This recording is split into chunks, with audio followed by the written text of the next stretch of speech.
여러분 안녕하세요. 지난번에 우리가 이제 1탄 그 방송을 하면서 여러분들에게 이제 약속드렸죠. 이제 이 가방을 만들어지는 과정을 여러분들에게 한번 잘 찍어서 보여드리겠다고 이렇게 말씀을 드려서 이제 이 만드는 과정을 재단하고 이런 과정을 이렇게 찍었어요. 그래서 이제 편집 기술이 우리가 좀 여러 가지로 부족하지만 처음 이렇게 해보니까 여러분들도 많이 시청해 주시고요. 또 궁금한 거 있으면 댓글을 달아주시면 또 댓글에다가 제가 답글도 올려드려서 여러분들이 이제 제 가방을 만드는데 궁금한 부분들이 있으면 제가 상세히 실물로 그 액션을 포함해서 또 답변을 드리도록 하겠습니다. 여러분 좋아요, 구독 꼭 눌러주세요. 감사합니다. 오래된 바늘 전혜리였습니다.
이거는 이제 가방 하단 띠인데요. 이렇게 이제 보강을 대줘서 가방이 이렇게 주저앉지 않게 보강식을 작업하는 과정입니다. 이렇게 이제 우리가 이제 많은 수량을 생산할 때는 다 기계로 칠하고 그러는데 이제 오늘은 여러분들한테 이제 만들어지는 과정을 자세하게 보여주다 보니까 이렇게 손으로 칠하고 있습니다. 가방 뚜껑에 이제 가사리 부분인데요. 이렇게 가운데를 보시면 이렇게 돔스키를 했습니다. 네. 가운데를 남기고 이렇게 양쪽을 돔스키를 한 것은 이제 우리가 접었을 때 접기를 하고 나서 가방의 그 후다 가운데 그 볼록 튀어나오게 하는 입체감을 주기 위해서 이렇게 돔스키를 하는 겁니다.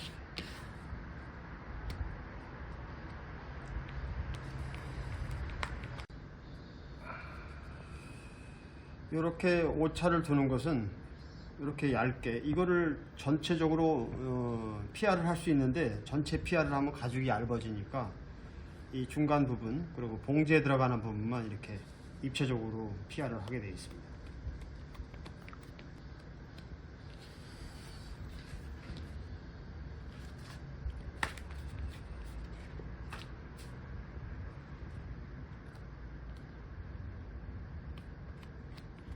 이거는 저 가방의 바닥 부분인데요. 바닥 부분은 이렇게 전체 배피를 합니다. 전체 배피를 하는 이유는 전 가방 바닥이 좀 견고해야 되니까 전체 배피를 합니다.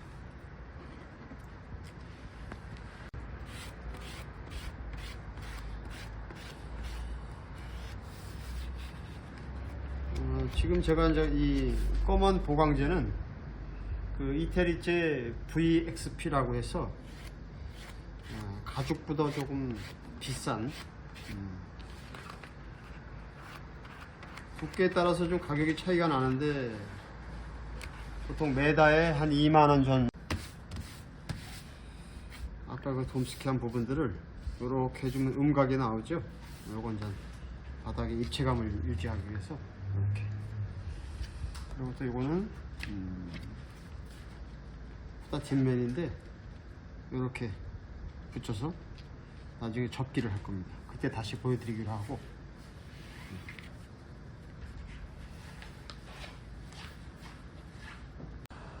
여기는 내부 코너를 접기 위해서 이 칼끝이 이 싱에 닿으면 안 됩니다. 싱에 닿으면 칼금이 보이니까 최소한 2.5mm 2.5mm에서 3mm는 떨어져야 이렇게 접었을 때 칼금이 보이지 않습니다. 그래서 이거 특별히 주의해야 되고 요거를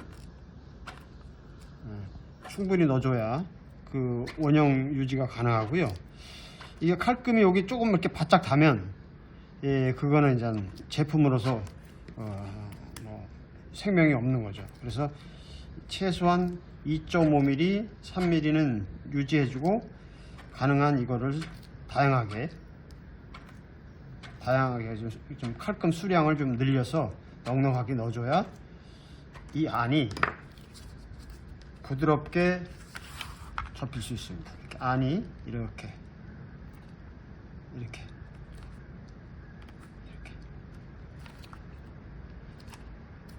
칼금이 2mm만 내면 여기서 칼금이 보입니다. 그래서 요 칼금이 이렇게 접으면 칼금이 보이지 않아야 됩니다. 이 칼금이 가깝게 되면 이렇게 접었을 때 여기서 칼금이 보일 수 있습니다. 그래서 칼금을 2.5mm에서 3mm 정도는 유지를 해 주셔야 그게 이제 모양이 이렇게 접을 때 이렇게 꾹 눌러서 칼금이 최대한 안쪽으로 쑥 들어가게 이렇게 칼금이 넉넉해야 됩니다. 그래서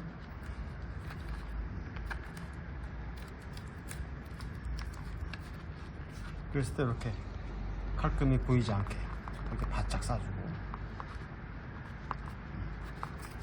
칼금이 좀 깊게 들어가면 여기서 칼금이 짜라라라 보입니다. 그러면 이제 제품으로서 가치가 없어지는 거죠.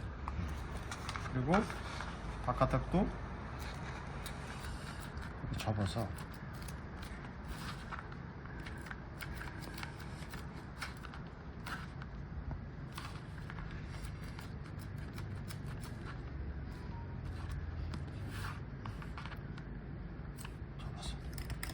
여기서도 이렇게 이걸로 들어주고 누르고, 들어주고 누르고, 들어주고 누르고, 들어주고 눌러서 여기를 들어줍니다. 들어주고 손가락으로 누르고 여기를 들어주고, 여기 들어주고, 이렇게 들어주고, 이렇게 들어주고, 이렇게 들어주고. 요게 많으면 많을수록 그 원이 이쁘게 됩니다. 여기서 들어주고, 들어주고, 들어주고, 들어주고, 눌러주고, 들고, 누르고, 들고, 누르고, 들고, 누르고, 들고, 누르고, 들고, 누르고, 들고, 누르고. 이거는 이제 지금은 면접기라고 하는데요. 우리가 배울 때는 해리갓이라고 했습니다. 이렇게 돼요. 이런 모양이 나오는 거죠. 그래서 이것도 한 번 더 접으면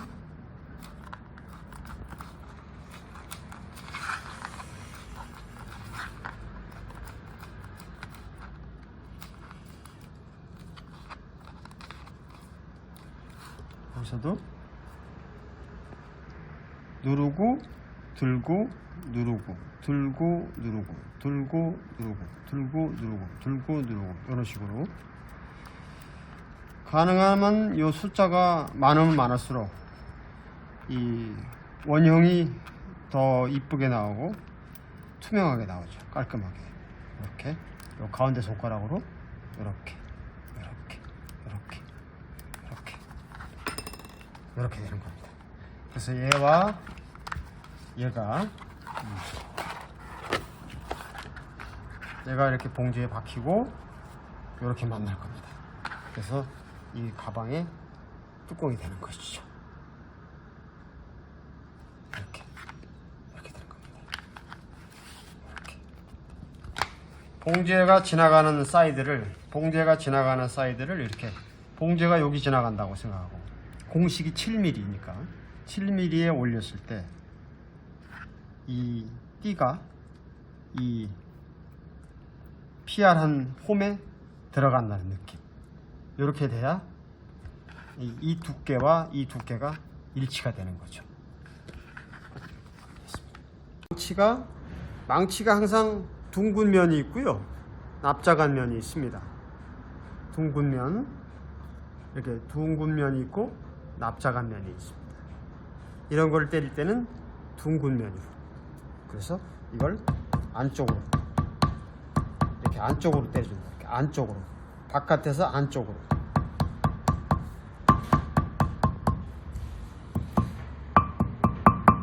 납작한 쪽으로 때리게 되면 이 가죽이 밖으로 도망갑니다. 그래서 항상 이런 걸 때려줄 때는 이 둥근 면으로 이렇게.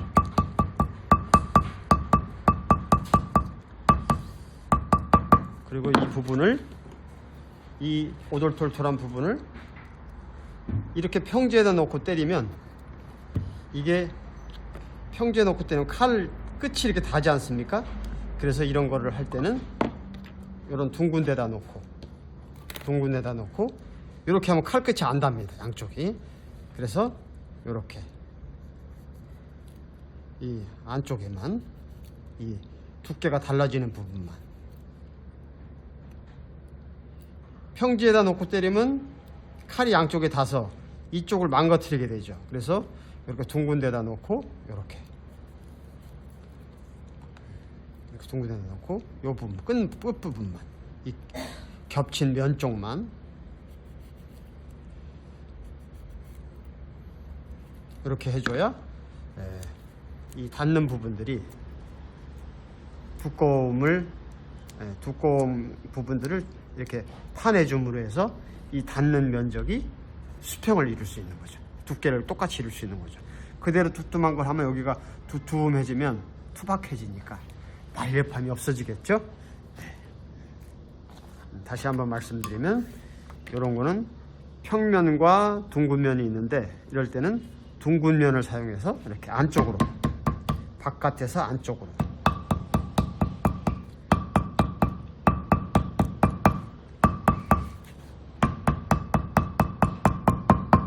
그러면 이쁘게 되죠. 이렇게 동그랗게. 너무 가죽은 이게 힘을 줘서 세게 때리게 되면 가죽이 늘어나니까 부드럽게 이런 식으로 되겠습니다.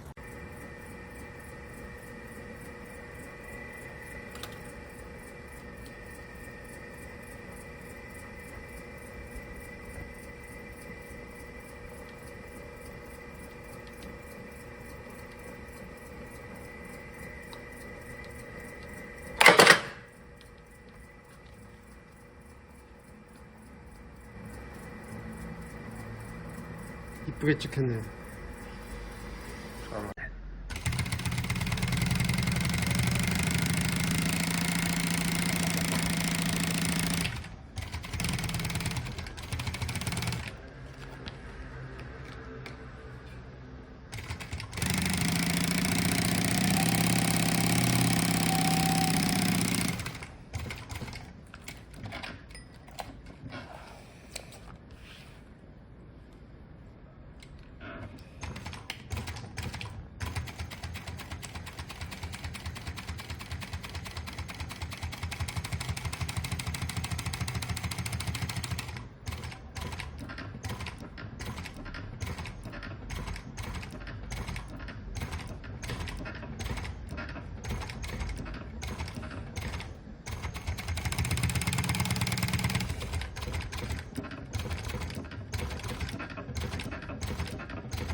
이렇게 박을 때는 손잡이가 이렇게 휘어 있으니까 밑으로 이렇게 제껴주면서 박으면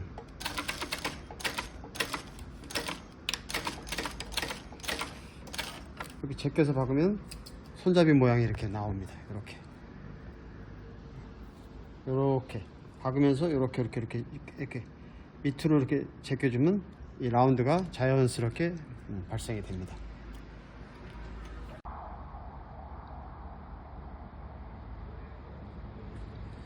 처음에는 무조건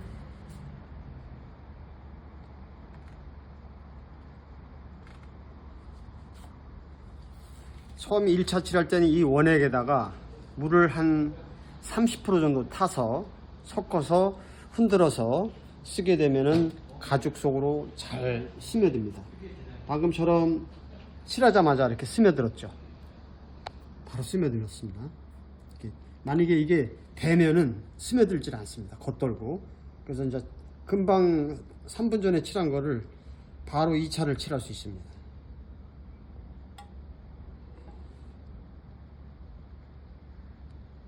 이렇게. 여기서 이제 품질이 결정 나는 거예요. 처음에 된 거를 칠하면 여기가 울퉁불퉁한데 이게 연하니까 수분이 타져 있으니까 바로 스며드는 현상이 생기죠. 이렇게. 그러면 이제 퀄리티가 2차부터는 이제 퀄리티가 이제 이쁘게 나옵니다. 방금 칠했는데 거의 스며들었습니다. 바로 2차 칠할 수 있습니다.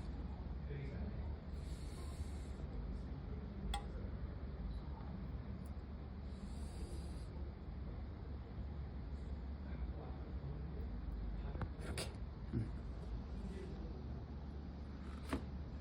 잠시 뒤에 마른 다음에 약칠하는 것도 보여드리겠습니다.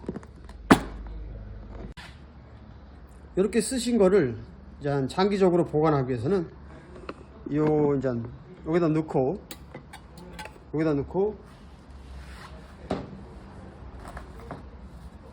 이 젖은 수건을 여기다 이렇게 덮고 뚜껑을 닫아 놓으면 4일까지 건조되지 않고 이 수분을 유지할 수 있습니다. 이렇게 4일까지 건질 수 있습니다. 이렇게 넣어놓으면 젖은 수건하고 덮어놓으면